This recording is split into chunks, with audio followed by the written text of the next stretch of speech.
Egunon, eguerdion guztioi.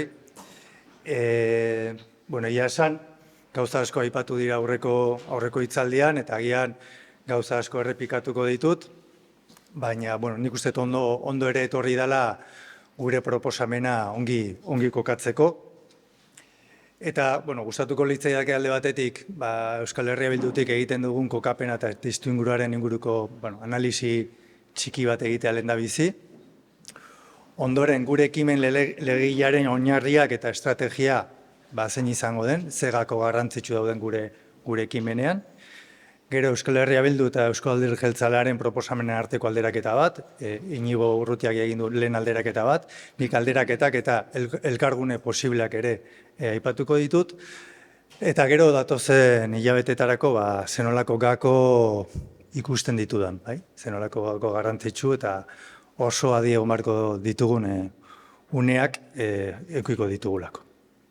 Kokapena eta testuinguruaren inguruan gauza gutxi gehitzea, baina alde batetik esana dago, ez da oldarraldiaren izaera askotariko bat bizi dugula, badago irakurketa bat, esaten dutena, nahiko urrunegi joan garela, hizkuntza eskubideetan aurrera joan zaitezkete, baina gaztelania hizkuntza hegemoniko bezala zalantzan jartzen den momentuan, administrazioan, tope bat, eta badagor atzeraldi horren irakurketa bat, eta horrek, garbi adierazi beharko liguke, administrazioak hizkuntzen bizi berritzean duen garrantzia, eta horren jakitun izen beharko nuke gero horretan jarriko ditut azpimarrak. Oldarraldi ideologiko askotariko badago, ez bakarrik euskararekin, berdintasun alorran ere bai, transizio ekologikoarekin, orduan, parametro horretan ere ulertu behar dela iruditzen zait, eta ez da bakarrik hemen ematen ari, lehen aipatu dute, bai Katalunian, bai Galizian, Baldarretan, eta Valentzian ikusten ari gara, ez da. Eta, juridiko, politiko eta mediatikoa ere bada, integrala. Bai, juridikoa, baina ikuspegi politikotik edo hainbat sindikatuen ikuspegitik badago estrategia politiko sindikal bat, honen atzetik, segurazki segmentu elektoral batzuk edo segmentu sindikal batzuk harrapatzeko asmotan, eta orduan hortik ere irakurri beharra dago, eta hor hau konstante historiko bada, hor jarri dut, Xabier Irujo eta Inigo Urrutiaren liburu bat, Historia Jurídica de la Lengua Vasca, IBAPek argitaratutakoa, eta oso ongi esaltzen du, azkeneko 200 urteetan, zenolako erasoaldi juridiko etengabea izan dugun euskararekin eta beste hizkuntza minorizatuekin. Orduan, hor ere irakurri behar da. Orain beste argumentazio eta beste iruditeri eta beste marko batean dago, baina konstante historiko hori irakurri behar dago. Bestetik, desagortasun juridikoaz aparte, desberdintasun, berdintasun ezaren ikuspegi txertatu beharra dago, hizkuntzen arteko asimetria eta desberdintasun estruktural bat daukagula, eta hori gaztelania soilik ezagutzeko beteabehar orokorra konstituzioak ezartzaia marko bat ezartzen du, eta bestetik hizkuntzak ofizialak bere lurraldean bakarrik garatu daitezke, eta espainiera gaztelania aldiz lurralde estatu osoan. Orduan, estatu osoan zabaltzak eta gainera gaztelania jakiteko beteabarrak izateak marko konkretu bat ezartzen du, ez? Eta gero, jurisprudentziaren bilakaera erregresiboa, ez? Badaude irakurketak aukerak ematen zituela konstituzioaren hainbat artikulu, beste interpretazio batzuk egiteko, eta egin zitezken, baina joko zelaia iztera joan dira, eta erstera, eta hor gaude momentu honetan, ez? Babes juridikoaz aparte, hizkuntzen arteko desberdintasunean, urratsak ematen ari dira, eta zerbait estrukturalaren aurrean gaude. Eta azkenik, hau guztia dator, justu, ostiralean hitz egingo du gehiago, baina euskararen geroaldi edo atzeraldi ziklo betean, ez? Orduan, hor zuzenean inpaktatzeko justuki euskararen bizi berritzean urratsa handiagoak hemen behar ditugunean, hizkuntza politika berri bat behar dugunean, etorri da atzeraldi hau, eta seguruenik ez da kasualidadea ongi irakurri dutelako zenolako egoeran dagoen. Eta hemenik bai aipatu nahi nuke administrazioaren papera eta administrazioak zenolako garrantzia izan dezakeen Euskararen biziberritzaren hizkuntza politika berri bat diseinatzerakoan. Asko dago egiteko, eta uste dut aurrera begira arnasgune sozio-funtzional bezala planteatzea administrazioa izan daitekeela atrakzio paper garrantzitsu bat, eta lehen Eba Ponsek eman ditu datuetan, Kataluniako datuetan, administrazio publikoa gehien erabiltzen, katalana gehien erabiltzen den eremuetan nola katalana dagoen biziago, horrek ematen dizkigu hainbat dako. Orduan, hiru alor horiek nahi nituzke aipatu lehen da bizi, oldarraldiaren izaera askotarikoa eta segurtasun eza, geldoaldian gaudela eta desberdintasun estruktural bat, estrukturalago egiten nola ari den. Eta nolabait hiru gako horrei erantzuteko izan da gure ekimen legea. Gehiago emateko, geldoaldiari erantzun posible bat emateko eta berdintasunean aurrera egiteko. Oldarraldi honetan ere, nik uste pasatu dela kontu bat, eta izan da, etxipenaren sentsazioa nola barnoratzen joan garen, sententzia bakoitzaren aurrean, erantzunak, elkarrateratzak, eta nik uste bagenuela sentsazio bat, honek ja ez zuela askorako ematen, eta horrek ere, nik uste dut, bultzatu gaituela nolabait ekimena hartu behar izatera eta ekimena hartzera. Inigo Urrutiak ere komentatu du, Kontseiluak eta Telesfor Monzonek bazaukatela oinarri tekniko egoki bat, eta hori ere hartu dugu abiapuntu bezala gure proposamena lantzerakoan, eta proposamen horren baita hainbat kontraste ere egin ditugu hainbat eragilerekin, sindikatuekin, eta alabekin batez ere, baina hainbat alderdi eta sozialekin egin dugu kontraste hori. Eta gero, gure esan behar da, behin legebiltzarrean sartu, eta honi ekin geniola, lehen da biziko lana hau izan zela, eta urtengo urtarrilerako ekimen legegilea dagoeneko martxan genuela. Eta alderdiekin hasi genituen hartu emanak, urtarrilean bageneukan ekimena aurkezteko asmoa, baina epealdi bat eman genion gure buruari, iruditzen zitzaigulako elkarrekin eta elkarlanean aurkezteko modua hobea zela.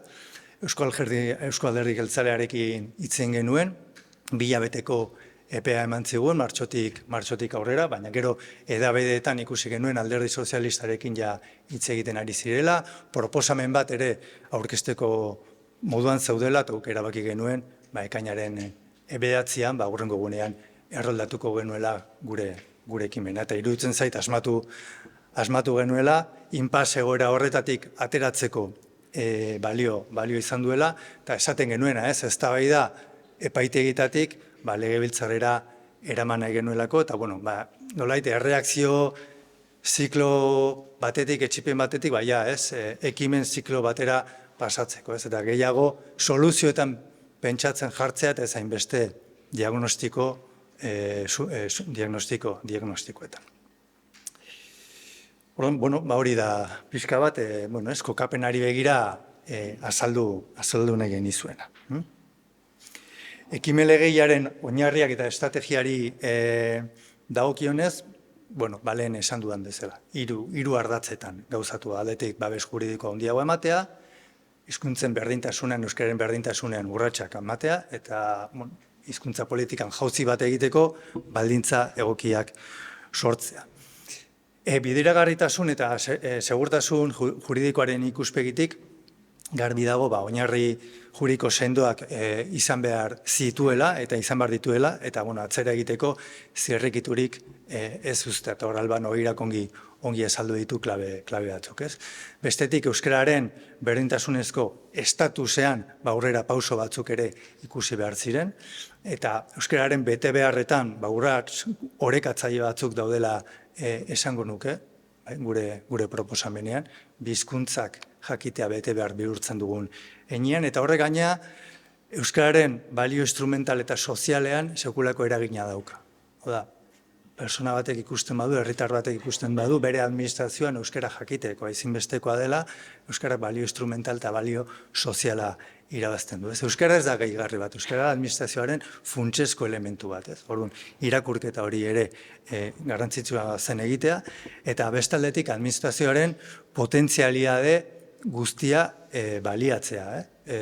Euskaraz lan eta zerbitzu emango duen administrazio publiko bat iristeko, administrazio arnasgune funtzional bat izateko. Hor bada, administrazioan badukagulako botere formala eta materiala. Askotan aipatzen da, hizkuntza politika berriak esartzerakoan, hainbat eremutan ze zailtasun ditugu, ikusentzunezkoetan, o adimen artifizialean, o algo esparruetan. Administrazioan aldiz, baukagu botere formala, baukagu botere materiala gauzatzeko modua, eta izan daiteke, hizkuntza politika berri bat trakzionatzeko elementu importante bat. Eta azkenik, eskubide gehiago ere guztiontzat. Euskara ikasteko aukerak administrazioan oraindik mugatuak daude hainbat eremutan, eta horre ere ahalegin berezi bat egin dugu legean. Euskara ikastea eskubidea izan dadin eta gaitasunak hobetzeko aukerak persona edonork izan dezan, bere lanpostuaren ezaugarrien bat edo beste bat izan.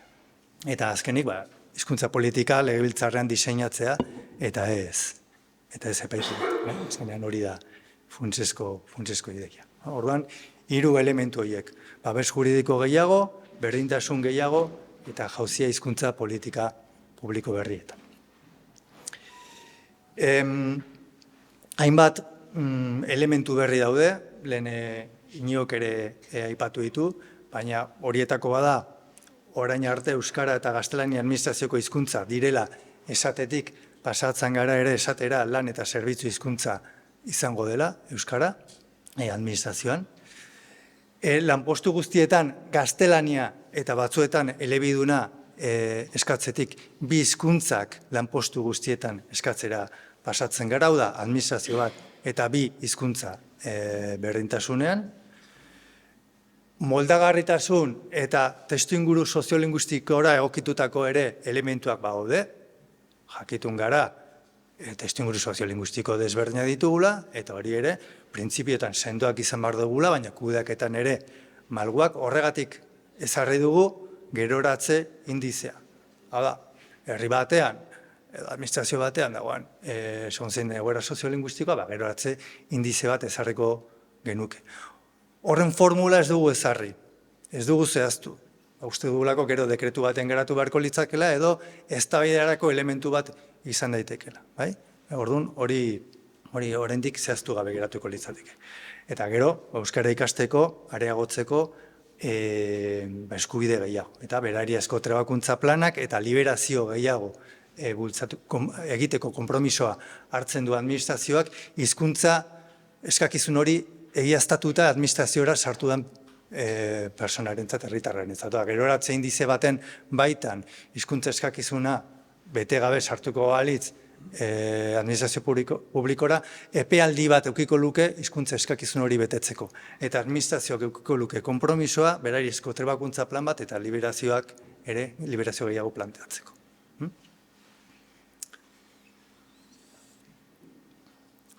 Laburpena, aurreko legearekin nola plantatzen dugun, lehen aipatu ditut, euskara eta gaztelania ofizialak izatetik euskara berezko hizkuntza eta lan eta zerbitzu hizkuntza, lanpostu guztiek zuten hizkuntza eskakizuna eta plangintzak esartzen zuen derrigortasun data zeintzuk izango zuten, hemen ja marko orokor bat esartzen da eta guztiek dute izango dira nahita ezkoak, eta langile guztiek 2 hizkuntzak ahoz eta idatziz jakin beharko dituzte, derrigortasun indizea esartzen zuen 19/2024 dekretuak, gutxieneko bezala esarri etzena, eta sekulako akatsa izan zena, eta guk sortzen duguna da geroratze indizea.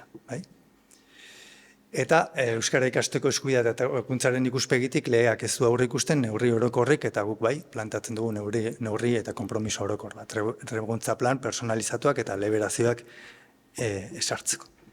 Horiek izango lirateke, nolabait, alderak eta desberdintasun nagusiak. Eta lehen aipatu ditugu, aipatu dira hainbat argudio proposamen hau lagundu dezaketenak edo babestu dezaketenak, ez? Eta iruditzen zait, hemen gero aipatuko du, baina lan handia egin beharko gula aspektu honetan, eta hemen nik bai konpartitu nahiko nituzke hainbat ideia, gero, egoeraren arabera, nolabait, egokitu ditzakegunak, ez? Baina badago imperaktibo etiko nagusi bat, ez? Eta, hizkuntzen arteko berdintasunari garela bultzatzen, ez? Eta gero, imperatibo politiko nagusi bat. Geure berezko hizkuntza hitz egiten ari gara. Gure hizkuntza nazionalaz. Gure berezko hizkuntza eta hizkuntza nazionalak administrazioan jakin behar dela, esplikatu behar dugu. Nik uste hor badago, lehen argudio garrantzitsu bat, ez? Ez da, tronkala den elementu bat, ez? Bestetik, oinarri eta anklaje juridiko bat badaukat, lehen azaldu den bezala, Galizian eta Katalunian eta konstituzionalaren ebazpenak daude horren oinarri. Babes sozial handia dauka, 7. inkesta soziolinguistikoak esaten du, 4 herritarrek 3 euskara administrazioan bete behar izatea eta eskatzea ongi ikusten dutela eta babesten dutela, badago herritarren 75%ak babesten du. Egoera soziolinguistikoa, azterketa inkesta soziolinguistikoareko datuak aztertzen badira, 45 urtetik berakoen ezagutza eta ulermen maila, momentu honetan 80%. Eta areagotzen jungo da, eta 82ko euskararen legeak ere esaten du, ez? Bi hizkuntzak jakitea, bi hizkuntzak ezagutzea konpromiso bezala hartzen du. Orduan, 82tik aurrera jaio diren guztiak suposatzen da bi hizkuntzak badakizkitela, ez? Eta hor, 44 urtetik berako guztiek bi hizkuntzak jakin beharko lukete teorian, ez da, legez. Eta gaina kontutan hartu eta 45 urtetik gorakoek hizkuntza eskakizunak ez betetzea salbuetsita dagoela, nun dago arazoa, ez? Gero, hizkuntza eskubide eta bete beharren arteko progresibotasuna, hori Alba Nogeirak ere komentatu du, ez? Hizkuntza eskubidetan, euskaren normalizazioan, egon den ideia izan da, prozesu progresiboa zela, ez da? Bete beharretan ere progresiboa izan beharko du, ez? Orduan, bete beharretan, aurrera egin beharko dugu, ez? 82an esartzen ez ziren bete beharrak ezarri beharko ditugu gaur egun, ez? Testuinguru soziolinguistikoa aldatu delako, ez? Gero administrazioaren efizientzia eta gertutasun ikuspegitik, administrazio eraginkorrago bat izateko baldintza importantea da, bi hizkuntzak jakiteko, hor arartekoak atera zuen artikulu bat oso interesgarria honen inguruan, eta funtzio publikoa eta hizkuntzak, lehen Europako Batasuneko hainbat artikulu aipatu dira, ez? Legediko hainbat. Euskara ez da gehigarri bat, euskara funtsezko elementu bada administrazioan lanerako.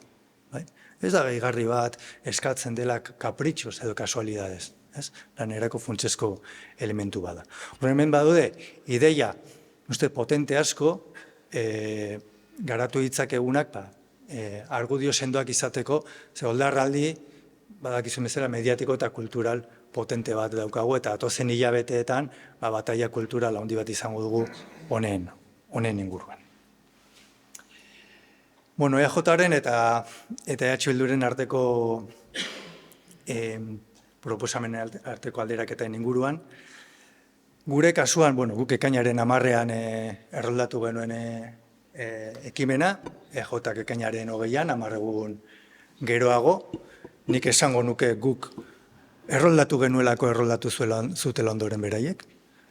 Alderdi sozialistarekin ez zeukan adostasunik, alderdi sozialista oso kontra dago, EJ-aren proposamenarekin, eta ere aurrera egin zuten, gure ekimena, nolabait gure ekimenari itzala egiteagatik nire ustetan. Baina ongi etorri proposamenari, horren bi ekimen legei daude, eta eztabaidatuko da parlamentuan lehen ez genuen ekimenik, horren bi ekimen ditugu. Gure kasuan 5 artikulu aldatu ditugu, nahiko sakon, EJ-ak aldiz 187. artikuluan gehikuntza bat egin dio. Nik uste zuzenketa gisa sartzea izango litzatekela egokiena. Gure ekimen legea hartu eta berein zuzenketak. Hori nire ustez izango zen logikoena, baina hori ez da gertatu eta ekimen legegile bezala ere azaldu dute. Eta, bueno, Iñigok ere aipatu du, beraien hainbat elementu, baina enplegu publikoaren legean bazeudela. Gure kasuan, Euskara berezko hizkuntza eta lan eta zerbitzu hizkuntza bezala ezazten da eta esplizitatzen da, EAJaren proposamenen ez dago aipamenik.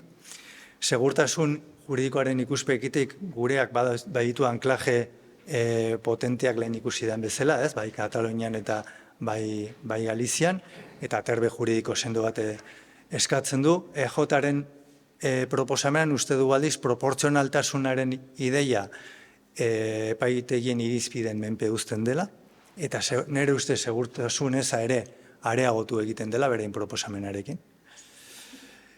Guran geroratze indizea txertatzen da, eta bere EAJak plantatzen duena derrigortasun indizea kentzea, baina egia da, egon diren sententzia guztietatik, hizkuntza eskakizunen inguruan 30 bat egon baldin badira, derrigortasun indizea ia ez da oso gutxitan aipatzen da, bizpairutan.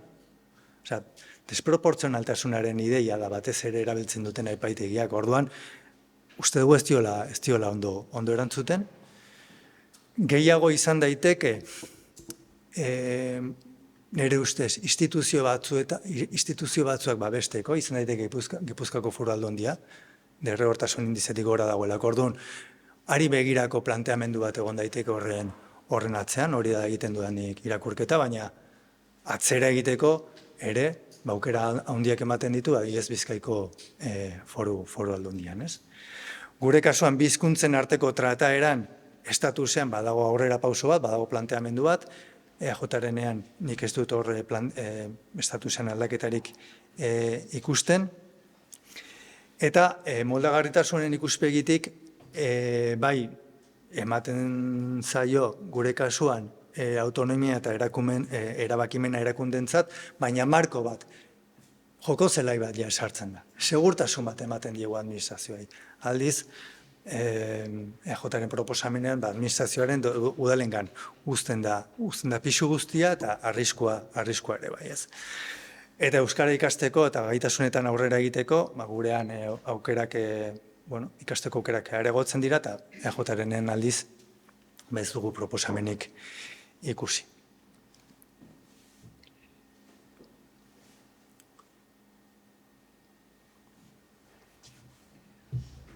Desberdintasunak, baina baita ere, aztertu behar da zenolako adostasunerako aukerak ditugun, adostasun batera iritsi beharko dugulako, segurtasun juridiko handiagoa nahi bai dugu horrengo sistemari. Eta gure ustez, hemen ez dut itzeingo ez marra gorriez, ez marra berrez, baina guretzako funtsezkoak diren elementuak zeintzu diren, nahiko nituzke aipatu. Eta bada, bi hizkuntzak, euskara eta gaztelanian, sarbidean esartzea guretzako funtsezko elementu bada, baina lehen aipatu gu zergatik, segurtasun juridiko baten ikuspegitik, baina baita ere estatusaren ikuspegitik, hau funtsezko elementu bat izango da.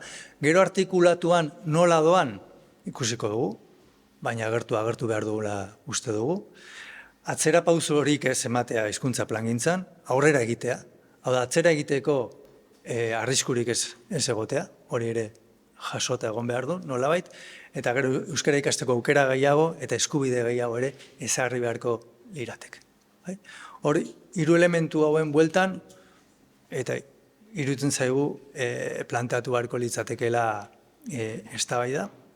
Eta gero hitz egin dezagun, gero atze indizea nola kalkulatu behar den, izan daiteke herri batean dagoen erraldun unekoaren arabera, edo hizkuntza ereduak hizkuntzan aipatu daiteke adierazle bezala. Hainbat elementu jarri ditzakegu hor, baina hori, eztabaidatu dezagun horri buruz.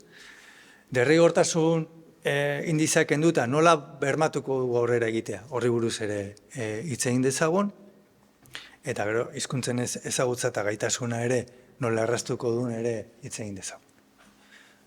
Eta iruditzen zaigu, elementu hauen inguruan egon beharko duela pixka bat adostasunerako, elkargunerako elementuak. Gakoak aurrera begira, gustatuko litzak aipatzen, epe motzean zenolako gako eta erabaki etorriko diren, da ze garrantzia daukaten, eta gero epe luzera ze planteamendu egon daitezke. Bueno, alde batetik, gauden oldarraldi egoera honetan, tentazio handia da, hizkuntza eskakizunetan atzera egitea, ez? Eta, ikusi dugu Bizkaiko Foru Aldundian, Bilboko udalean, hainbat erabaki ere hartu direla. Eta badago horrela pentsatzen duenik, bai? Eusko Jaurlaritzan eta bai EAJaren baitan batzuk pentsatzen dutenak, goazen atzera egitea, meritu bertzela joango da, hizkuntza eskakizun derrigortasun bezala esartzen ez dugun lanpostu horietan, eta, Euskaldun kopuru handitzen joango denez, ez da gauza handirik gertatuko. Hor egon da irakurketa bat, eta Bizkaiko Foru Aldundian eta Bilboko udalean hor dagoeneko hartu dira erabaki batzuk, ez? Orduan, atzera pausorik ez onartzea, izan behar du lehenengo erabaki bat, eta baita, udaletan, arduretan dagoen artean, plantatu beharrekoa. Epe oso laburran ere legearen tramitazio etorriko da, eta okerrez banago irailaren 25ean izango da, eta tramitazio horretan, segun ze gertatzen den, gizarteari seinale batzuk emango dizkiogu edo beste batzuk. Eta gure ustez, bi ekimen legei horiei, bide eman bartzaile, eta eztabaida parlamentu eraman bar da, gero ondoren bi legeen fusio bat egon barko litzateke, eta arazo bati erantzuteko bi ekimen daudenez, gero bi ekimen horiek bateratu eta eztabaida bakarra izan. Baina iruditzen zait, bi ekimenei bide eman beharko litzaiekela, eztabaidara eramateko parlamentura, eta guk hori jakinarazi diegu, eta hori da gure posizioa. Eztabaida 2026ko udaberrian amaituko da gutxi gora bera, behin legea tramitatzen hasita, eztabaida parlamentarioa hasiko da, agerraldiekin eta bar.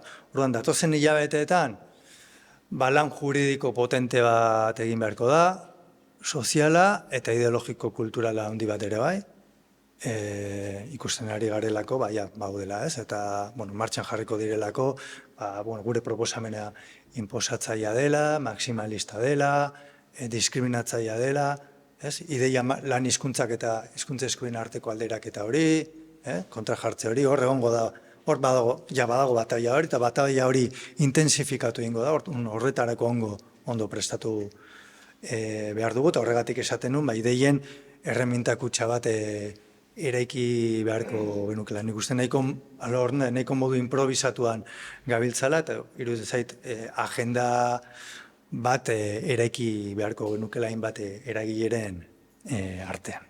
Hori epemotzeko erabakien inguruan. Eta aurrera begirakoa, iruditzen zait erabaki estrategiko baten aurrean gaudela. Ikasturteari begira, euskara eta gaztelania berdintasunean funtzio publikorako sarbidean sartzea estrategikoa da. Badakit lege bat dela, eta gero ere bizitza aurrera joango dela, baina iruditzen zait bataia garrantzitsu bat daukagula jokoan. Segurtasun juridikoagatik, berdintasuneko estatusan urratsak emateko, eta honek ere emango digulako zenolako ahalmenak izango ditugu beste eremu batzuetan ere urratsak emateko, eta euskaren bizi-berritzaren ikuspetik administrazioan ere jauziak marrazten hasteko. Orduan hemen daukagu lan handi bat, eta gero amaitzeko indarraldi emozionalaren ikuspegitik ere bai. Defensiban egotetik, garaipen batzuk ere erdietxi behar direlako, eta gure ustez, hau lortzea jarriko gintuzke moralki beste goera batean. Eta horregatik iruditzen zait, erabaki eta ekimen estrategiko batean aurrean gaudela. Eta, hemen bukatzen da nire aurkezpena, saiatu naiz azaltzen ez, testu ingurua, pixka bat ze estrategiarekin jarraituko dugu ze estrategiaren baitan garatu dugun ekimena, eta aurrera begirako elementuak ere zintzuk izan daitezken. Eta, galderarik edo balin badago,